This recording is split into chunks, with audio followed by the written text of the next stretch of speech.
Madam నమస్కారం madam. నమస్తే అండి. మేడం ఇప్పుడు చెప్పండి, మీ గ్రూప్ వన్ సంబంధించినటువంటి వాళ్ళు ప్రధానంగా ఎదుర్కొనే సమస్య ఏంది? ప్రభుత్వం ఏమంటుంది మేడం మీతోనే? ఏం లేదు సార్, ఇప్పుడు ఈ గ్రూప్ 1 నోటిఫికేషన్ ఆల్మోస్ట్ రాముడు వనవాసం చేసినట్టు 14 సంవత్సరాలు అయిపోయింది ఇది. ఓకే. ఇది ఆల్రెడీ ఇప్పుడు థర్డ్ టైం, ఇది 3.0. గ్రూప్ 1 అయింది, 2 అయింది, ఇది థర్డ్ ఒకటే నోటిఫికేషన్ మీద. ఓకే. ఇప్పుడు ఈ నోటిఫికేషన్ లో యాక్చువల్లీ 503 పోస్ట్ అండి, ఓల్డ్ నోటిఫికేషన్. దీన్ని 563 చేసిన, అంటే 60 పోస్ట్ యాడ్ చేసింది అనమాట కొత్తగా. 1 డేలో 60 పోస్ట్ అంటే నెంబర్ ఆఫ్ అప్లికేషన్స్ 1 డేలో 1 lakh దాటిపోయింది అనమాట. ఓకే. సో ఇక్కడ మెయిన్ అన్యాయం జరిగింది ఏంటంటే జియో 55 అండ్ జియో 29 ఇష్యూ తీసుకోండి. ఓకే. జియో 55 ఏంటంటే అన్ని క్లాసెస్, అన్ని క్యాస్ట్ కి like OC, BC, SC, ST, women's అందరికి హారిజాంటల్ వర్టికల్ రిజర్వేషన్ అన్నమాట. ఇప్పుడు ఈ జియో 29 వల్ల, ఈ జియో 29 కి ఏమంటారంటే హారిజాంటల్ రిజర్వేషన్. ఓకే. ఇక్కడ ఏంటంటే, ఇక్కడ మెరిట్ లో ఇప్పుడు సపోజ్ ఎస్టీ తీసుకోండి, ఎస్టీకి 100 మార్క్స్ వస్తే CRE belongs to ST, they must be included in the open category. Okay. According to GO 55.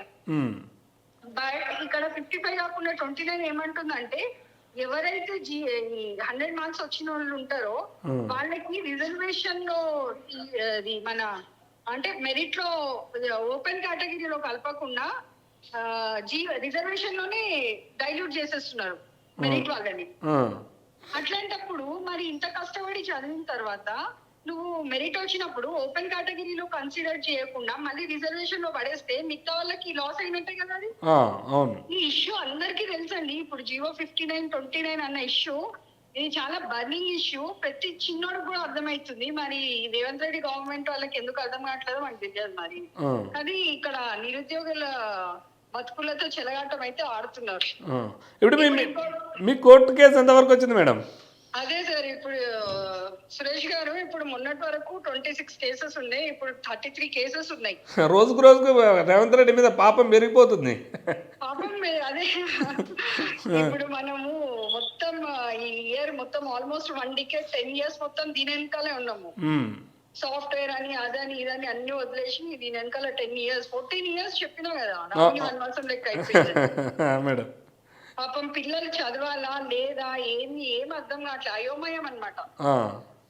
అదేదో ఉంటది కదా, పోయేది అని తెలుసు కానీ వచ్చేది తెలియదు అనేసి మన మహాభారతంలో అభిమన్యుడు టైప్ అయిపోయింది. మీరు పద్మవ్యూహంలో చిక్కుకురు కానీ బయటకు రాలేకపోతురా? కానీ మీకు పద్మవ్యూహం చిక్కుముడి కూడా తెలిసిపోయింది కదా మేడం. మీరు అందులో ఇరుక్కున్న బయటకు వస్తారు కదా.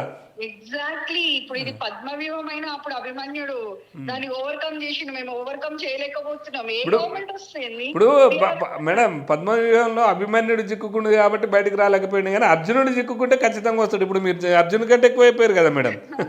మేమందరం అర్జునుడమే కాబట్టి ఫైట్ చేస్తున్నాం. మరి న్యాయం ఇగో విజయం, ఈ రోజు నిజాయితీ ఎప్పుడు న్యాయం గెలుస్తుందని ఒక హోప్ మాకు. ఓకే. ఓకే. అంటే మేడం ఫైనల్ గా మీరు రేవంత్ రెడ్డి సర్కార్కి ఏం చెప్తారు, ఏం డిమాండ్ చేస్తారు? సార్ ఇప్పుడు సురేష్ గారు, ఆయన గవర్నమెంట్ ఫామ్ అయింది అంటే ఆయన మీద అభిమానం అని కాదు, కానీ కేసీఆర్ మీద ఉన్న కోపంతో ప్రతి ఒక్క నిరుద్యోగి బస్సు యాత్ర చేసుకుంటా ఓట్లు వేయించి గెలిపించిండు. గెలిపించినప్పుడు మాకు ఎంత సపోర్ట్ చేయాలండి? పిల్లలు క్వాలిఫై నాన్నలు 1:100 ఏమంటే ఇయ్యలేదు. జియో 55 తీసి జియో 29 ఇచ్చిండ్రు. బతుకులతో ఆడుకుంటున్నాడు కదా ఆయన. ఇప్పుడు ఆయన ఎట్లా చెప్తే అట్లనే కదా వినేది. అది వాళ్ళంతా హైఫై పొజిషన్ లో ఉన్నారు, వాళ్ళకి అర్థం కావాలి. Okay madam, thank you.